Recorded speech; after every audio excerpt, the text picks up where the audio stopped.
Good morning बच्चों। उच्च माध्यमिक प्रायोगिक परीक्षा 2021 में 1 अप्रैल से 30 अप्रैल के बीच में होने वाली है। प्यारे बच्चों, मैं उसी के बारे में आपको भूगोल विषय का जो पूरा अंक विभाजन है वो मैं आपको बताना चाहता हूँ। बच्चों, ये जो भूगोल की परीक्षा होगी, ये परीक्षा 4 घंटे के लिए आयोजित होगी। समय आप देख सकते हैं, यहाँ लिखा है 4 घंटे, और इसके जो पूर्णांक हैं वो है 30 नंबर की प्रायोगिक परीक्षा आप सभी को देनी है।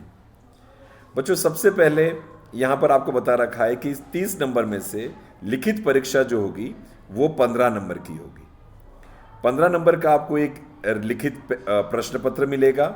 उस प्रश्न पत्र में आप यहाँ देख सकते हैं कुल 5 प्रश्न आपको दिए जाएंगे।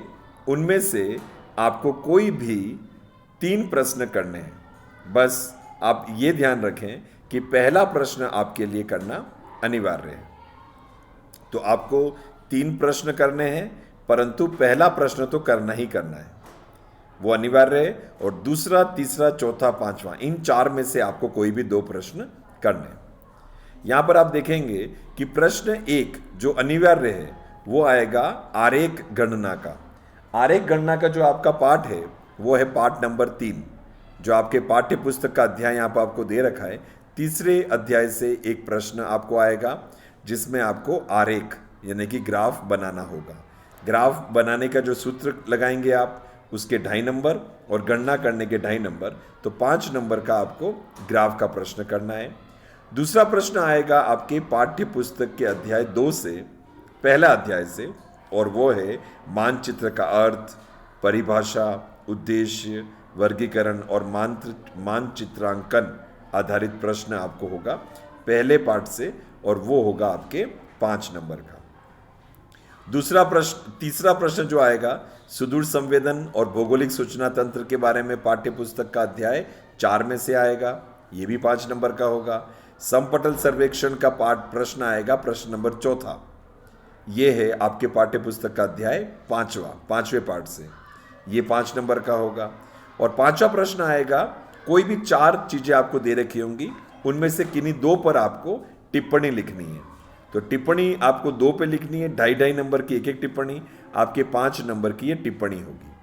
तो बच्चों, सबसे पहले आप लिखित परीक्षा के प्रश्न पत्र को अच्छे से समझ लीजिए। ये प्रश्न पत्र आपके 15 नंबर का होगा, जो आपको 1.5 घंटे में आपको लिखित परीक्षा की जो पुस्तिका कॉपी मिलेगी आपको उसके अंदर करना है। प्रश्न इस प्रकार करना है कि प्रश्न नंबर पहला सभी विद्यार्थियों के लिए अनिवार्य है, जो 5 नंबर का होगा, और प्रश्न दूसरा, तीसरा, चौथा और 5वां में से आप कोई भी 2 प्रश्न उसमें से आप कर सकते हैं। तो इस तरह से 3 प्रश्न आपके 15 नंबर के होंगे। लिखित परीक्षा के बाद हम समझें तो आपको यहाँ पर दे रखा है कि जो अभिलेख, जो आपकी रिकॉर्ड पुस्तिका होती है, आपने देखी है, आप सभी ने इस तरह की अभिलेख तैयार की है। ये अभिलेख आपके 6 नंबर की होगी। आपको सारे प्रश्न उसके अच्छे से करके नीट एंड क्लीन टीचर से चेक करा लेना है, प्रिंसिपल मैम सर या मैम उनसे भी आपको साइन करवा लेना है। तो ये आएगा 6 नंबर का। और इस अभिलेख के आधार पर ही वो जो परीक्षक आएंगे वो आपसे प्रश्न पूछेंगे मौखिक रूप से, उसके 3 नंबर। तो अभिलेख के कुल नंबर हो गए 9, 6 नंबर तो कार्य के और 3 मौखिक प्रश्नों के, जिसको हम वाइवा कहते हैं। तो 3 नंबर मौखिक के, तो कुल अंक हो गए 9। तो हमने देखे 15 लिखित परीक्षा और 9 ये हो गए, तो कुल प्रश्न हो गए, कुल अंक हो गए 24 अंक। अब इसके बाद जो तीसरी जो गतिविधि है वो है आपके समपटल सर्वेक्षण। समपटल सर्वेक्षण जो है, जैसा कि आप लोग बिल्कुल प्रैक्टिस कर ही रहे होंगे, वो आपको 4 अंक का प्रायोगिक कार्य है। प्रैक्टिकली आपको एक चार्ट दिया जाएगा जिसके ऊपर आपको ये करना होगा।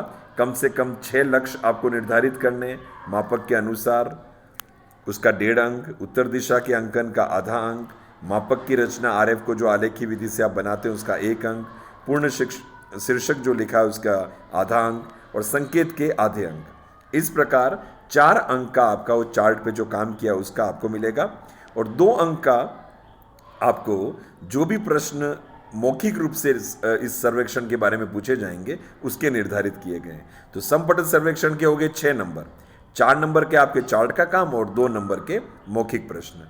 तो हमने देखा 24 पहले थे और 6 ये तो हो गए 30। तो इस तरह से बच्चों आपके पूरी प्रैक्टिकल का जो ये 30 पूर्णांक 30 का जो अंक विभाजन है वो बोर्ड ने जारी किया है। मैं आपको वापस समझाना चाहता हूँ, अच्छे से आप इसको देख लें। लिखित अंक परीक्षा के अंक के 15, अभिलेख के हैं 9 जिसमें 6 कार्य के 3 मौखिक प्रश्न के, और समपटल सर्वेक्षण के 6 अंक जिसमें 4 आपके प्रैक्टिकल के काम के जो चार्ट पे काम करेंगे आप, और 2 उसके मौखिक अंक। तो इस प्रकार हमने देखा कुल मिलाकर 30 अंकों का ये प्रैक्टिकल की परीक्षा आपकी होगी। 1 अप्रैल के बाद कभी भी ये परीक्षा आयोजित हो सकती है। आप तुरंत अपना जो भी प्रैक्टिकल का अभिलेख है वो आप पूर्ण करें, तुरंत जमा करवाएं और नियमित रूप से विद्यालय आकर आप इसकी प्रैक्टिस करें ताकि आप इस 30 में से अधिक अंक आप ला सकें। धन्यवाद।